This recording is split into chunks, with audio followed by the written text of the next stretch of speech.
What's up, boys? Hey, Kurt D. Cobain. Long time no see. Why does your name say Kurt D. Cobain? Just because that was his real name. I can't. I don't Nice. know. How are you, boys? Good, man. Good to see you. Yeah, likewise. Yeah, man, likewise. Happy Thanksgiving week. Likewise. Are So you what in do you town? got? Yeah, what are y'all doing? I'm cooking tomahawks for the children coming in. It's gonna be good. Rosemary, thyme, butter, sea salt. It's gonna be great. Nice. Mark, what are y'all doing? I think we're going to do the Thanksgiving offering at Federal American, although I could get overruled. You We have everything got loaded today, so I won't be smoking a turkey this year. serious, if you want to come out to the Yates house, Brother Bobby crushes Thanksgiving. I mean, I'm sure he does. We'll have deep fried turkeys, roasted turkeys. He usually soaks a duck in orange crush for about a week leading up, and then he deep fries that. Yeah, so seriously. I appreciate that. Yeah, no, standing invite. Kirk, if y'all want to come too, you're more than welcome to, but it sounds like you've got steaks. But it'll be better than Federal American Grill. Oh, I'm sure. Hey, Mark, what the fuck is going on with your Aggies, man? Yeah, well, I was lamenting in the group text right when they went down 21 zip. I said, FFS, it never fails. Critical road game late in the season with something on the line, they're going to find a way to screw it up. So I kept telling my Longhorn buddies. I actually did not make it until the OT. So I told my Longhorn friends, I'm like, we want them to win because we want to go into College Station with everything on the line and beat them. And everyone's like, no, we want them to lose. But no, I'm like, okay, great. When they beat us this Saturday, you're going to hate yourself. So I checked StubHub before the game, and the most expensive college football game. Did you hear? That's all over Twitter. Yeah, 400 level was. you're not getting a 400 level seat in the corner for less than 700, which means you pay double that with all the fees stacked up on top of it. I haven't looked since the loss, but I can't imagine they've come down all that much. What is it? After a 13-year hiatus? It's amazing, dude. God bless America. It's back. The Midland's back. The rivalry in Texas is back. And Rice can now play the spoiler again, Are you going? No, fuck that. I don't want to be even near that. I don't want to get... I was in Arkansas during the UT Arkansas game, but I was at the Alotian with kind of Chuck's people, like Warren Stevens and those. Stevens are my people. They learned me how. I'm like, dude, me right out of school. If I was with Chuck, I'd feel more comfortable, but I was in a place where my people don't probably get invited very often there, Although I still haven't played it. I mean, I suck at golf, so I haven't badgered for the invitation because I'd just duff up the whole course and feel guilty about it, Yeah. But I hear it's gorgeous. You'd be welcome. They're so kind there. Good people. So. All righty. So what are we talking about? Well, we missed you, Kirk. Yeah, I missed you guys. It's been busy. We're drafting on a surging Chuck Yates needs a job.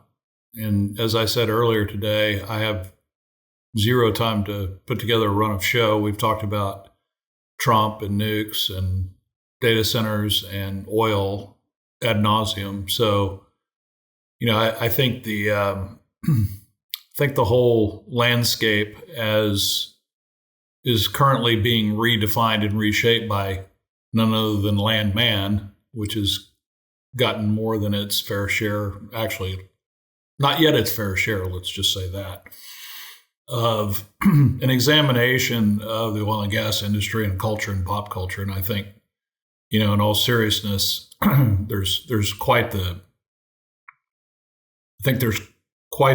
separation between the two schools of thought on, those of us who watch it with some manner of subject matter expertise are somewhat preoccupied with the artistic and dramatic license, when, it's really entertaining, but it also, I think, helps move the oil and gas industry back to, somebody put it to me the other day, normalizing the culture, which is, in my mind, nothing but a good thing. Yeah, Kirk, have you seen it? Are we rolling, by the way? Yeah. So we've been recording like the whole time we've been on. So we're on right now. Sure. And you can tell Jacob to start it whenever. I kind of liked all the Aggie stuff. Well, let's go. Will someone do a welcome to BDE and we'll cut that, right? I mean, we'll cut it to the front. We can just roll into it. That's kind of Rogan-esque. You just kind of roll welcome into to a bourbon and scotch version of BDE on a Thanksgiving week. Good to see together. Together, yeah. Cheers. You're mixing bourbon and scotch. Well, nice. I drink scotch, but sometimes bourbon, depending on what I'm mixing it with. Right. This is all I have left. But let's say one thing, boys. We are back. Sandy McGee's cheesecake. Cheers. We're back to cast strength, man. Finally, oil and gas is back to cast strength. There's no watering down this bullshit anymore. We're back. I mean, Landman is a good sort of like, as we were just talking about, maybe some of it is sort of over-exaggerated, but we're back to the nomenclature of we know what's real, and oil and gas is fully, I mean, there's no unleaded anymore. It's fully here. When I think back to kind of the 80s and what ultimately at its core did Reagan do, he made it cool to be an American again. Right. And as weird as this sounds, I kind of think Drill Baby Drill has made it cool to be an energy guy again. I'm really starting to get that vibe. 5 million people watch Landman, the first episode. Everybody's kind of digging on it. Chris Wright's now going to be Secretary of Energy, and he's as good as anybody out there in terms of speaking. Dare I say you watch CNN, Fox News, reasonable-esque type conversations about energy and trade-offs? Knock on wood, but it's good to be an energy guy again. Dude, absolutely. I was reading, I was going back to kind of reading, let's just talk like our friend Jigger Shaw at the Department of Energy Loan Programs Office. And I'm reading his latest newsletter called The Sector Spotlight on Grid Solutions. And this is the nomenclature. And mind you, the timing of this newsletter after the election. Quote, U.S. electricity demand is set to increase significantly in the coming decades due to greater electrification, manufacturing expansion, and data center development. And the DOE Loans Program Office accelerating deployment of a variety of innovative technologies to modernize the electric grid. And here's the kicker, supporting the resilience and reliability of our power system and helping meet electricity demand growth. So I'm almost finding it a little bit funny to me that he is speaking more to the economics, if you will, of resilience, of making the grid more efficient using, quote unquote, clean technology, which still leaves a little bit of a bitter taste in my mouth. But What say you guys? I'm finding it super interesting, kind of this new sort of language we're seeing just like a week out, 2 weeks out. Yeah, I think the financial aspect of it is front and center. And as you pointed out, I think in an earlier tweet, that we got to talk about the economics now.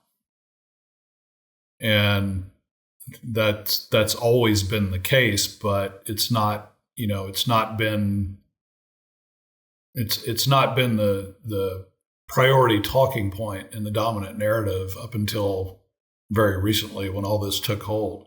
And I do think it's a good thing that you can captivate people with, a show like Landman and not get twisted off on what's accurate and what's not. Most of the day-to-day, particularly for those of us who used to practice reservoir engineering, that would make for a very dramatic show. And I'll watch anything with Billy Bob Thornton because it usually means I'm going to get a really good character. And so giving life to all that and capturing and keeping people's attention in purely an entertainment sense, I think with the opportunity, I don't know I know, Chuck, you saw the latest episode, there was quite the dissertation on renewables and particularly wind power in one scene. And that scene's all over Twitter, by the way. That scene keeps being replayed on Twitter over and over again. Scott Tinker-esque, Chris Wright-esque, Alex Epstein-esque. 3 years ago, that does not make the final edit. Absolutely not. So as music fans, and let me apologize to our high IQ listeners and viewers because this is going to kill them. But I live in analogies. And music's a great analogy, but I've been sort of thinking about the juxtaposition of sort of what this transition we're going through, especially Landmen. And I saw an old clip of Criss Cross's Sailing. And can you hear it? Sailing. The wind industry is living its best yacht rock life. I mean, it's out there catching breezes, building turbines and saying, don't mind me, I'm just coasting along on the trade winds. It's not far to never, never land. Oh, the canvas can do miracles. Just a dream and the wind to carry me. If you just think about the wind industry and Criss Cross's Sailing, it all makes sense. Like it's just a big dream. And especially when there's no wind, it's just hilarious. And I think about I listen to that song and I'm sitting in Nantucket. I'm like, man, wouldn't clean energy just be so great? And that's kind of what we were living in, sort of this neverland. But then I think about oil and gas and Landman. I'm like, I don't know if y'all are fans of Wade Bowen, but you probably are. He has that great song off his self-produced album, Everything Has Your Memory. And it's a sad song. But everywhere I go, you're still there. And I was like, man, this is oil and gas. It's like your first love. You can pretend to move on, but it keeps showing up. You need plastics, you need heating, a full tank of gas. Oh, look, it's oil and gas saying, remember me. Every road, every turn, yeah, that's asphalt, baby. Wind and solar don't exactly pave highways. Oil and gas is out here saying, you need me whether you like it or not. I can't escape the echoes of you. I mean, it's a song, and we need to write a song about this, boys. But as I was thinking through this, man, we're at this incredible transition, and we're going back to the heartache and just the good old days. And Landman brings us back to, the soft-spoken conservative that is dying in some cases, but fighting to put food on the table. And for the last few decade or so has been unable to really speak their mind, but they're just killing to keep this economy pumping. And I think Landman is paying justice for sort of those unsung heroes, if you will, that are just they put their head down and they work. And that's awesome. What do you think? I had a buddy that's a stand-up comedian, T. Sean Shannon. He won an Emmy when he was writing for Saturday Night Live. He wrote for Leno, and he's a hometown Houston boy.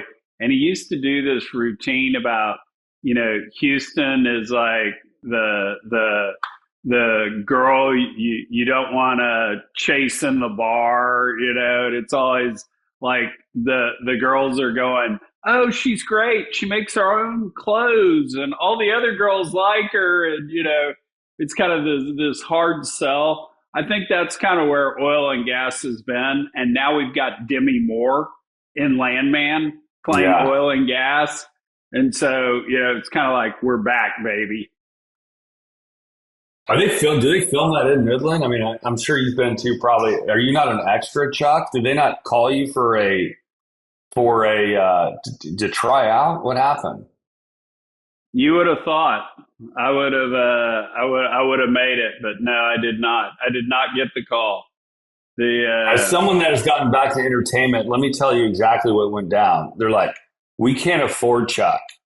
Go to John Hamm or somebody. Like, we know we can't. I mean, the Chuck, like, that guy needs his own jet. We can't do it. So I think it's clubhouse lawyer. He bitches all the time. You should just be proud of yourself, man. You're too good for them. I mean, back to the economics point that you made, Kirk, I think in, I guess, a higher profile setting, we talked about it the last couple of weeks, Chuck, the way I think about it is, COP29 ended with an agreement. They didn't get to $1 trillion. They got to $300 billion, when we all know that the original $100 billion was slow to be achieved. And, basically you're signing up the U.S. for a large proportion of that. And the pushback on the form that takes has been more along the lines of, well, we want these to be grants, which we know the accounting around that. And my thought was, just keeping up with it through Bloomberg Green newsletters every morning over the last couple of weeks is, man, read the room. Trump was a major presence, even though he wasn't there, and it just seemed to be a little bit tone deaf to continue to plow ahead when you didn't have you clearly had a diminished roster of global leaders who have attended, and so it does feel like a big political pivot is underway, and it'll be interesting to see how strongly that takes hold and grows in other parts of the world that are, much farther down their unfortunate paths, like the UK and Germany. But I mean, I almost felt like when I read Al Gore's tweet about it that he was crying. I mean, it was, while the agreement reached at COP29 avoids immediate failure, it is far from a success. And he just whines about it's the bare minimum and blah, blah, blah. And our primary task in the coming years is blah, blah, blah, blah. So anyway, usually Al's like big cheerleader on any of these agreements. And the fact he's just whining and crying tells you where we're at. I think one of the real, I guess, more esoteric values of Landman is that it does give you a glimpse, both from kind of a physical aesthetic of what the oil field looks like. And it looks like a rough, tough place. And kind of the human side of the field hands, I think, is very useful in painting a picture of what the hardcore, hardworking heart of the oil and gas industry is all about. I mean, one of the more compelling back and forth if you're uninitiated as a young person looking for a path in life or a professional path or a career path. I think there was one exchange in the first episode where he talked about, well, he's, a 22-year-old and had done some prison time, but, now he's got a shot at making $200,000 a year. But that also means getting up really early in the morning and going out and doing very dangerous, hard work from which, in this episode, you might not come home. And so the reality of the human side of that, I think, has been very well portrayed. And it really humanizes the industry for a mass audience that is mainly looking for quality entertainment and high production value, which, this show certainly brings. And I was thinking earlier, too. Go ahead, Mark. Just to bring one of our buddies into it, Michael F. Smith wrote The Good Hand a few years ago. I was thinking, all the criticism of Landman about, the things that they depict are so far from the reality of how things work. Who cares? I can take Michael F. Smith's story and turn it into a miniseries, and there's enough drama, dysfunction, and danger in what he actually experienced, and it's pure nonfiction, right? So there's plenty of that in terms of entertainment value if we don't get hung up on, the industry's traditional method of messaging, which is to certainly over jargonize and look down at with some disdain for those who really just don't understand how things work. I want to get somebody. I want to get somebody interested first, and the way to do that. The entertainment business shapes culture, and so let's give a shout out for. It's okay if Landman glamorizes a very dirty and rough business, and actually, who can argue that? I don't know if all the Permian, wouldn't pass OSHA standards, but back when my grandfather was running West Texas,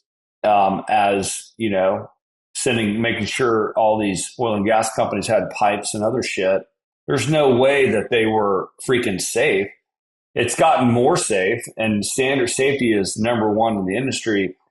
But one of the important things that I think Landman has done, and what I like about it, and hopefully will do, is it glamorizes for those children and future people in the industry that it's a cool or it's a good place to be. And I should respect and admire those people because they do make the country work. And I think that's one of the things that was interesting to me when I moved back from Austin to Houston and started investing in energy technology companies is people look down upon the industry. People were ashamed to talk about what they did. And that is insane when you think about it. Most technically proficient and demanding industry on the planet, I think. Without a question. So let's do this. We're doing this Monday night, 8:30, Thanksgiving week. I said a couple of years ago on BDE, someone's always going to have a little bit more than you. Someone's always going to have less, and that at the end of the day, what they really find when they look at the psychological studies, people that are happy are people that are grateful. So, Kirk, give me something you're grateful for this year. Man, I am just grateful to be with you guys. I'm grateful that my family's we're gonna be together. That I'm just happy about that. I'm not nothing else. I'm glad that we live in a country that finally maybe that we can not be ashamed of who we are and what we believe, and we can say it. Nice. What about you, Mark? Well, I'm grateful and have been for a number of years for this group and the opportunity to be around, I would say, the next generation, the larger Digital Wildcatters group. And one of the best things about being around those that are kind of pushing the envelope on technology is it really excuse me, really satisfies just something that I've been about for my lifetime is, what can I learn today? And there's a lot of just great discoveries and learning about from this next generation. And so having the opportunity to be around that on a regular, frequent basis, I'm grateful for. I'm just also very grateful that, my family is healthy and happy, and we're in the midst of a little bit of physical relocation upheaval, but on to new adventures as well. You can get a little stale and stagnant being somewhere for a quarter of a century. So it's freeing up some opportunities on some other fronts. So grateful for, even though I'm sitting in an empty house right now, grateful for the opportunity to start that adventure with good health and, a happy family. And you're grateful for the horns coming into your little town of College Station to whip your ass. How about that? Yeah, Chuck, how about you, there's that spoiler roll. I'll be grateful for that if we can pull off that outside looking in on the CFP. If we can pull off the spoiler roll and drop Texas into to having to play in the first round, which may not even happen if they lose. So this was kind of interesting. The eldest kiddo was in town a few weeks ago, and we actually went to a bar and had a beer. And we were sitting there having a beer, and Charlie told me she voted for the first time in her life this year, and it actually got to her. I mean, she kind of felt the gravity of the moment, and just what a privilege that was. And then the middle daughter, Sarah, called me one day, and she's a freshman at Vandy. And anyway, she calls and she said, "Hey, Daddy, I just mailed my ballot back in so I could cancel you out." And it was the first time she'd ever voted. And, we get so jaded and cynical about politics and hating each other that seeing the innocence of my two children actually voting and participating in democracy really nails home the fact we've got a great fucking country here. And I think everything that you guys said that you're grateful for, I'm grateful for as well. And I think it really comes from the fact that we're blessed. We won the geographic lottery by being Americans and getting to live in this great country. And despite all our faults, I do think eventually we get it right in the end. And so God bless America. Amen. Well said, Chuck. All right, guys. Well, happy Thanksgiving. Enjoy your steaks. Mark, if you guys decide y'all want turkey and roasted duck and all that, I'm sorry, it's an hour and a half from your house to what else have I got to do? Yeah, well, we're going to be at Mom and Dad's, which is about a mile from my house. Y'all are more than welcome to spend the night if you want to, but feel free to come on. Mom always says we eat at noon, and it usually happens at about 2:30 or 3. So that's how that goes down. You didn't express your gratitude for a Cowboys road win. Gosh.